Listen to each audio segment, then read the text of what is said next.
وَلَقَدْ مَنَنَّا عَلَى مُوسَى وَهَارُونَ وَنَجَّيْنَاهُمَا وَقَوْمَهُمَا مِنَ الْكَرْبِ الْعَظِيمِ وَنَصَرْنَاهُمْ فَكَانُوا هُمُ الْغَالِبِينَ وَآتَيْنَاهُمَا الْكِتَابَ الْمُسْتَبِينَ وَهَدَيْنَاهُمَا الصِّرَاطَ الْمُسْتَقِيمَ وَتَرَكْنَا عَلَيْهِمَا فِي الْآخِرِينَ سَلَامٌ عَلَى مُوسَى وَهَارُونَ اور ہم نے موسیٰ و ہارون پر احسان کیا، ان کو اور ان کی قوم کو کرب عظیم سے نجات دی، انہیں نصرت بخشی جس کی وجہ سے وہی غالب رہے، ان کو نہایت واضح کتاب عطا کی، انہیں راہ راست دکھائی اور بعد کی نسلوں میں ان کا ذکر خیر باقی رکھا۔ سلام ہے موسیٰ اور ہارون پر، کرب عظیم سے نجات دی، یعنی اس شدید مصیبت سے جس میں وہ فرعون اور اس کی قوم کے ہاتھوں مبتلا تھے۔ اِنَّا كَذَلِكَ نَجْزِي الْمُحْسِنِينَ إِنَّهُمَا مِنْ عِبَادِنَا الْمُؤْمِنِينَ ہم نیکی کرنے والوں کو ایسی ہی جزا دیتے ہیں، در حقیقت وہ ہمارے مومن بندوں میں سے تھے۔ وَإِنَّ إِلْيَاسَ لَمِنَ الْمُرْسَلِينَ اور الیاس بھی یقیناً مرسلین میں سے تھا۔ حضرت الیاس علیہ السلام انبیاء بنی اسرائیل میں سے تھے۔ ان کا ذکر قرآن مجید میں صرف 2 ہی مقامات پر آیا ہے، ایک یہ مقام اور دوسرا سورہ انعام آیت 85۔ موجودہ زمانے کے محققین ان کا زمانہ سن 875 اور سن 850 قبل مسیح کے درمیان متعین کرتے ہیں۔ وہ جلعاد کے رہنے والے تھے۔ قدیم زمانے میں جلعاد اس علاقے کو کہتے تھے جو آج کل موجودہ ریاست اردن کے شمالی اضلاع پر مشتمل ہے اور دریائے یرموک کے جنوب میں واقع ہے۔ بائبل میں ان کا ذکر ایلیا تشبی یعنی ایلیجا دا ٹشبائٹ کے نام سے کیا گیا ہے۔ ان کے مختصر حالات حسب ذیل ہیں۔ حضرت سلیمان علیہ السلام کی وفات کے بعد ان کے بیٹے رہوبام کی نااہلی کے باعث بنی اسرائیل کی سلطنت کے 2 ٹکڑے ہو گئے تھے۔ ایک حصہ جو بیت المقدس اور جنوبی فلسطین پر مشتمل تھا آل داؤد کے قبضے میں رہا، اور دوسرا حصہ جو شمالی فلسطین پر مشتمل تھا اس میں ایک مستقل ریاست اسرائیل کے نام سے قائم ہو گئی اور بعد میں سامریہ اس کا صدر مقام قرار پایا۔ اگرچہ حالات دونوں ہی ریاستوں کے دگرگوں تھے، لیکن اسرائیل کی ریاست شروع ہی سے ایسے سخت بگاڑ کی راہ پر چل پڑی تھی جس کی بدولت اس میں شرک و بت پرستی، ظلم و ستم اور فسق و فجور کا زور بڑھتا چلا گیا، یہاں تک کہ جب اسرائیل کے بادشاہ اخیب یعنی احاب نے سویدا موجودہ لبنان کے بادشاہ کی لڑکی ایزابیل یعنی جیزابیل سے شادی کر لی تو یہ فساد اپنی انتہا کو پہنچ گیا۔ اس مشرک شہزادی کے اثر میں آ کر اخیب خود بھی مشرک ہو گیا۔ اس نے سامریہ میں بال کا مندر اور مذبح تعمیر کیا، خدا واحد کی پرستش کی بجائے بال کی پرستش رائج کرنے کی بھرپور کوشش کی، اور اسرائیل کے شہروں میں علانیہ بال کے نام پر قربانیاں کی جانے لگیں۔ یہی زمانہ تھا جب حضرت الیاس علیہ السلام یکایک منظر عام پر نمودار ہوئے اور انہوں نے جلعاد سے آ کر اخیب کو نوٹس دیا کہ تیرے گناہوں کی پاداش میں اب اسرائیل کے ملک پر بارش کا ایک قطرہ بھی نہ برسے گا، حتیٰ کہ اوس تک نہ پڑے گی۔ خدا کے نبی کا یہ قول حرف بحرف صحیح ثابت ہوا اور 3.5 سال تک بارش بالکل بند رہی۔ آخرکار اخیب کے ہوش کچھ ٹھکانے آئے اور اس نے حضرت الیاس کو تلاش کرا کے بلوایا۔ انہوں نے بارش کے لیے دعا کرنے سے پہلے یہ ضروری سمجھا کہ اسرائیل کے باشندوں کو اللہ رب العالمین اور بال کا فرق اچھی طرح بتا دیں۔ اس غرض کے لیے انہوں نے حکم دیا کہ ایک مجمع عام میں بال کے پجاری بھی آ کر اپنے معبود کے نام پر قربانی کریں اور میں بھی اللہ رب العالمین کے نام پر قربانی کروں گا۔ دونوں میں سے جس کی قربانی بھی انسان کے ہاتھوں سے آگ لگائے بغیر غیبی آگ سے بھسم ہو جائے اس کے معبود کی سچائی ثابت ہو جائے گی۔ اخیب نے یہ بات قبول کر لی، چنانچہ کوہ کرمل یعنی کارمل پر بال کے 850 پجاری جمع ہوئے اور اسرائیلیوں کے مجمع عام میں ان کا اور حضرت الیاس علیہ السلام کا مقابلہ ہوا۔ اس مقابلے میں بال پرستوں نے شکست کھائی۔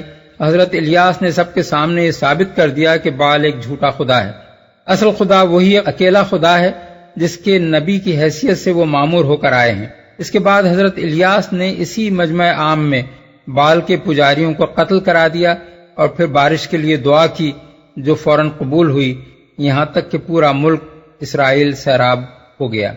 لیکن ان معجزات کو دیکھ کر بھی زن مرید اخیب اپنی بت پرست بیوی کے شکنجے سے نہ نکلا۔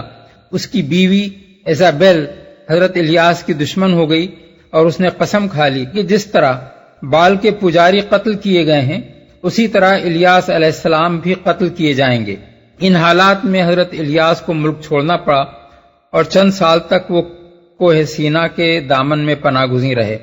اس موقع پر انہوں نے اللہ تعالیٰ سے جو فریاد کی تھی اسے بائبل ان الفاظ میں نقل کرتی ہے: بنی اسرائیل نے تیرے عہد کو ترک کیا اور تیرے مذبحوں کو ڈھایا اور تیرے نبیوں کو تلوار سے قتل کیا اور ایک میں ہی اکیلا بچا ہوں، سو وہ میری جان لینے کے درپے ہیں۔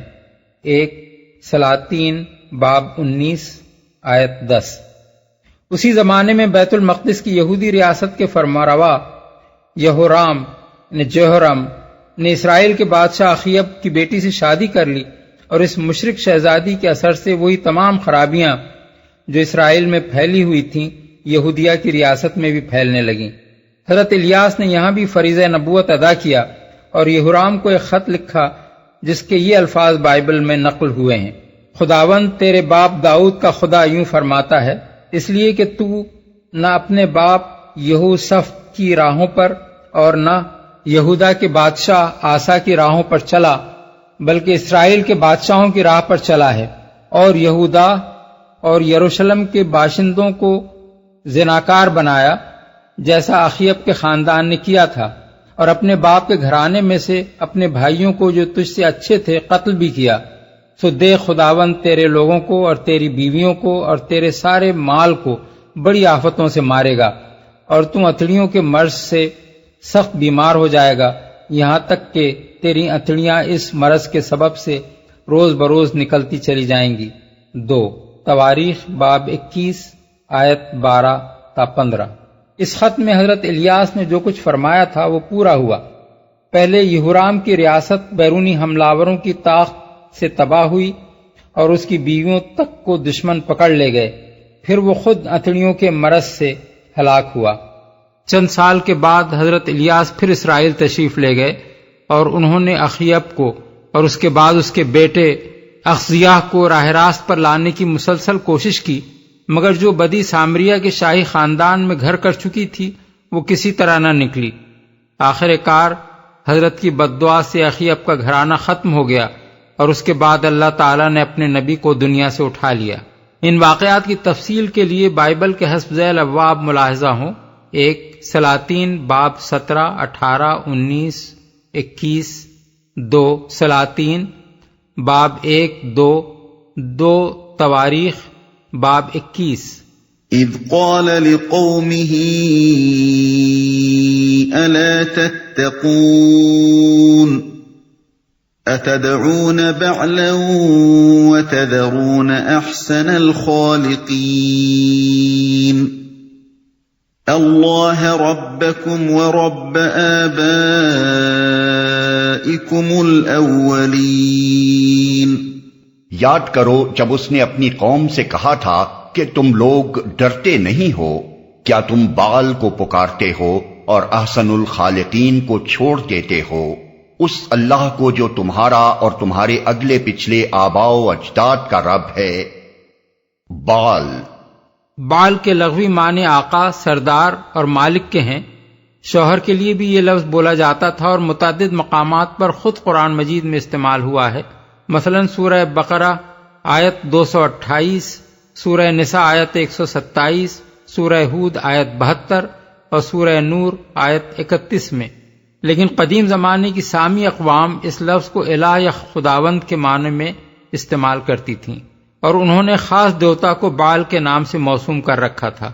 خصوصیت کے ساتھ لبنان کی فنیقی قوم یعنی فونیشینز کا سب سے بڑا نر دیوتا بال تھا، اور اس کی بیوی استارات یعنی ایسٹریتھ ان کی سب سے بڑی دیوی تھی۔ محققین کے درمیان اس امر میں اختلاف ہے کہ آیا بال سے مراد سورج ہے یا مشتری، اور استارات سے مراد چاند ہے یا زہرا۔ بہرحال یہ بات تاریخی طور پر ثابت ہے کہ بابل سے لے کر مصر تک پورے مشرق اوسط میں بال پرستی پھیلی ہوئی تھی، اور خصوصاً لبنان، شام و فلسطین کی مشرک اقوام بری طرح اس میں مبتلا تھیں۔ بنی اسرائیل جب مصر سے نکلنے کے بعد فلسطین اور شرق اردن میں آ کر آباد ہوئے اور تورات کے سخت امتناعی احکام کی خلاف ورزی کر کے انہوں نے ان مشرک قوموں کے ساتھ شادی بیاہ اور معاشرت کے تعلقات قائم کرنے شروع کر دیے تو ان کے اندر بھی یہ مرض پھیلنے لگا۔ بائبل کا بیان ہے کہ حضرت موسیٰ علیہ السلام کے خلیفہ اول حضرت یوشع بن نون کی وفات کے بعد ہی بنی اسرائیل میں یہ اخلاقی و دینی زوال رونما ہونا شروع ہو گیا تھا، اور بنی اسرائیل نے خدا کے آگے بدی کی اور بعلیم کی پرستش کرنے لگے، اور وہ خداوند کو چھوڑ کر بال اور استارات کی پرستش کرنے لگے۔ قضات باب 2 آیات 11 تا 13۔ سو بنی اسرائیل کنعانیوں اور ہتھیوں اور اموریوں اور فرزیوں اور حویوں اور یبوسیوں کے درمیان بس گئے، اور ان کی بیٹیوں سے آپ نکاح کرنے اور اپنی بیٹیاں ان کے بیٹوں کو دینے اور ان کے دیوتاؤں کی پرستش کرنے لگے۔ قضات باب 2 آیت 5-6۔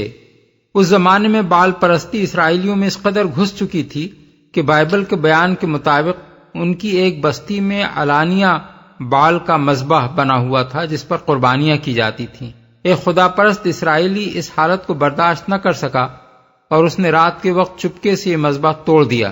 دوسرے روز ایک مجمع کثیر اکٹھا ہو گیا اور وہ اس شخص کے قتل کا مطالبہ کرنے لگا جس نے شرک کے اس اڈے کو توڑا تھا۔ قضات باب 6 آیات 25 تا 32۔ اس صورتحال کو آخر کار حضرت سماعیل، طالوت، داؤد علیہ السلام اور سلیمان علیہ السلام نے ختم کیا، اور نہ صرف بنی اسرائیل کی اصلاح کی بلکہ اپنی مملکت میں بالعموم شرک و بت پرستی کو دبا دیا۔ لیکن حضرت سلیمان کی وفات کے بعد یہ فتنہ پھر ابھرا، اور خاص طور پر شمالی فلسطین کی اسرائیلی ریاست بال پرستی کے سیلاب میں بہہ گئی۔ فَكَذَّبُوهُ فَإِنَّهُمْ لَمُحْضَرُونَ إِلَّا عِبَادَ اللَّهِ الْمُخْلَصِينَ۔ مگر انہوں نے اسے جھٹلا دیا، سو اب یقیناً وہ سزا کے لیے پیش کیے جانے والے ہیں بجز ان بندگان خدا کے جن کو خالص کر لیا گیا تھا۔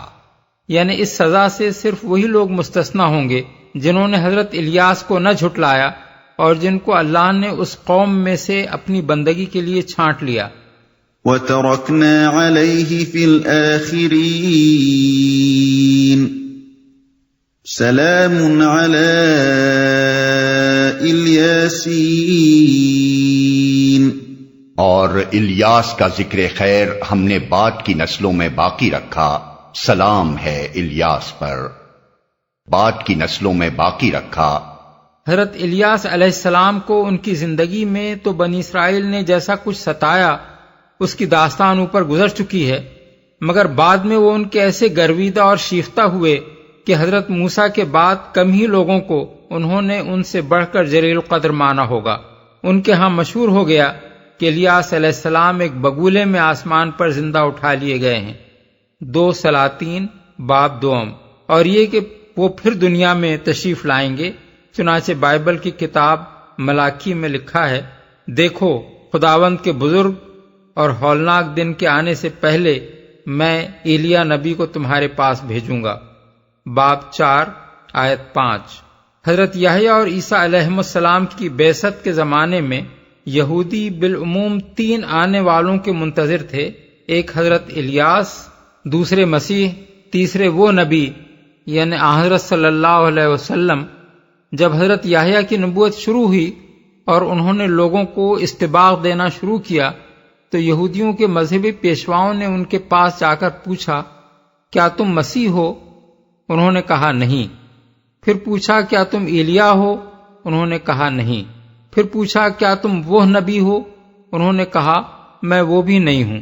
تب انہوں نے کہا اگر تم نہ مسیح ہو نہ ایلیا نہ وہ نبی تو پھر تم بپتسمہ کیوں دیتے ہو؟ یوحنا باب 1 آیت 19-26۔ پھر کچھ مدت بعد جب حضرت عیسیٰ علیہ السلام کا غلغلہ بلند ہوا تو یہودیوں میں یہ خیال پھیل گیا کہ شاید ایلیا نبی آ گئے ہیں۔ مرقس باب 6 آیات 14-15۔ خود حضرت عیسیٰ علیہ السلام کے حواریوں میں بھی یہ خیال پھیلا ہوا تھا کہ ایلیا نبی آنے والے ہیں، مگر حضرت نے یہ فرما کر ان کی غلط فہمی کو رفع فرمایا کہ ایلیا تو آ چکا اور لوگوں نے اسے نہیں پہچانا بلکہ جو چاہا اس کے ساتھ کیا۔ اس سے حواری خود جان گئے کہ دراصل آنے والے حضرت یحییٰ تھے، نہ کہ 800 برس پہلے گزرے ہوئے حضرت الیاس۔ متی باب 11 آیت 14 اور متی باب 17 آیات 10-13۔ سلام ہے الیاس پر۔ اصل میں الفاظ ہیں سلام علی الیاسین۔ اس کے متعلق بعض مفسرین کہتے ہیں کہ یہ حضرت الیاس کا دوسرا نام ہے، جس طرح حضرت ابراہیم کا دوسرا نام ابراہام تھا، اور بعض دوسرے مفسرین کا قول ہے کہ اہل عرب میں عبرانی اسماء کے مختلف تلفظ رائج تھے، مثلا میکال اور میکائیل اور میکائین ایک ہی فرشتے کو کہا جاتا تھا۔ ایسا ہی معاملہ حضرت الیاس کے نام کے ساتھ بھی ہوا۔ خود قرآن مجید میں ایک ہی پہاڑ کا نام طور سینا بھی آیا ہے اور طور سینین بھی۔ إِنَّا كَذَلِكَ نَجْزِي الْمُحْسِنِينَ إِنَّهُ مِنْ عِبَادِنَا الْمُؤْمِنِينَ ہم نیکی کرنے والوں کو ایسی ہی جزا دیتے ہیں، واقعی وہ ہمارے مومن بندوں میں سے تھا۔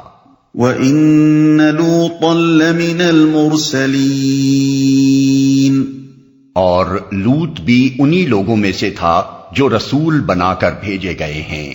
إِذْ نَجَّيْنَاهُ وَأَهْلَهُ أَجْمَعِينَ إِلَّا عَجُوزًا فِي الْغَابِرِينَ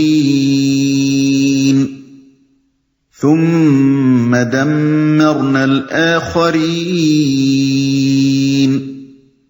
وَإِنَّكُمْ لَتَمُرُّونَ عَلَيْهِمْ مُصْبِحِينَ وَبِاللَّيْلِ أَفَلَا تَعْقِلُونَ یاد کرو جب ہم نے اس کو اور اس کے سب گھر والوں کو نجات دی سوائے ایک بڑھیا کے جو پیچھے رہ جانے والوں میں سے تھی، پھر باقی سب کو تہس نہس کر دیا۔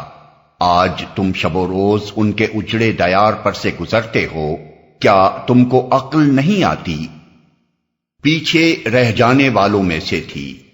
اس سے مراد حضرت لوط کی بیوی ہے جو ہجرت کا حکم آنے پر اپنے شوہر نامدار کے ساتھ نہ گئی بلکہ اپنی قوم کے ساتھ رہی اور مبتلا عذاب ہوئی۔